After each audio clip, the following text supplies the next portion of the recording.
Hello, my name is Sonja, and today I will try to help you understand the basics of LinkedIn Analytics and explain you how to use the data to improve your page's appearance. When you open your page on the left side down below, you are able to see some of the parameters for the period of last 30 days, such as unique visitors, new followers, post impressions, and custom button clicks. Above the cover image, in the section Analytics, you can see it offers you to have insight in visitors, updates, and followers. As I also mentioned in the video how to keep track of statistics on Facebook, in PRC to keep track of statistics easily, we use KPIs. I will go to KPIs sheet so you could check it out. Here are some of the metrics we follow on monthly basis are number of posts, reactions, impressions, and shares per month, new followers, number of clicks, engagement rate, and page views. Now let's get back to our page. As I also mentioned in a LinkedIn Basics video, you can see the basic statistics on each post, but if you want to have a better overview and for a bigger period of time, we go to Analytics section on the top of the page. So let's start with visitors. Here in the visitor highlights, you have the data for last 30 days, such as page views, unique visitors, and custom button clicks. If you scroll down a bit more, you see the graph for visitors metrics. Here you can adjust the time range. I will put it from 2nd till 30th of April. Also here you can choose will it show you data for all pages or just some section as home, about, insights, or people. I will leave it as all pages. And here you can choose between page views and unique visitors. When you look at this graph, it offers you to see the change in page views for each day for the month of April. Also, it offers you an option to see just the desktop or mobile traffic. You can do it just to click on one of them. Now you can just see the mobile traffic. Here in the visitor demographics, you have a great option to filter all your visitors by some kind of filter, like data for job function, location, seniority, industry, or company size. It's very cool because, for instance, here when I click location, I see where my visitors are coming from mostly. Also, I can see in what industry they're working and many other things. And also you have the same option to adjust the time range. Now let's switch to our next section, updates. Here also in highlights, you have data for last 30 days for reactions, comments, and shares. It's very useful when you're filling out the KPIs sheet because you have everything in one place.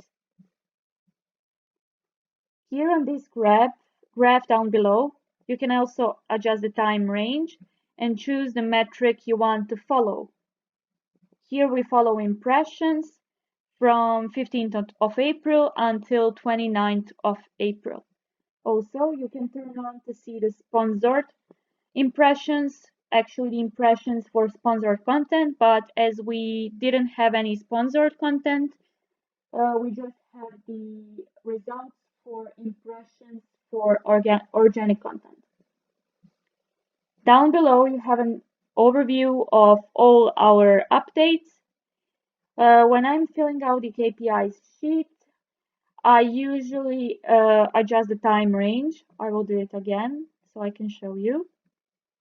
And here I choose to see 20 updates per page. When I want to see the number of posts per month, what I do is just to go and see which post was the first in the month or which one was the first at the beginning of the period you choose to observe. And simply I just take the sum of it. The same thing I do for impressions, clicks, reactions, and comments. So just take a sum and put it in the KPIs sheet. And if you want to see the engagement rate, you just have to scroll a bit more right. And here, the last column on the right side is the engagement rate. As we set in our KPIs that engagement rate is average, before I put the sum in the sheet, I just have to divide the engagement rate by the number of posts of that month. Last two metrics from the KPIs, page views and new followers, we can find in other two sections. So for page views, I go back to visitors page and I can find it here in highlights. And for new followers, we go to followers section. And again, here in the highlights, you see the number of total followers. And here you can see new followers in last 30 days. As you scroll down below, this time I will adjust the time range to show me results for last 12 months. And as the curve changes, I can see the change in my followers for every month of the previous year. It's very cool, isn't it? Here in the follower demographics, we can see where our followers mostly come from, what is their job function, industry they come from, etc. If you come down here, you can see other similar companies. You can compare to yours by the number of followers, updates, and engagement rate, which is pretty cool and very useful. And don't forget, if you prefer analytics in Excel, you can also export the data in case you want to analyze it more, make graphs, or do some other analysis with your data.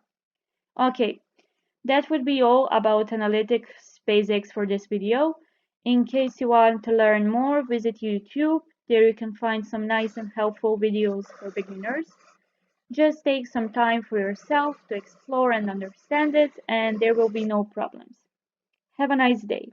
Bye.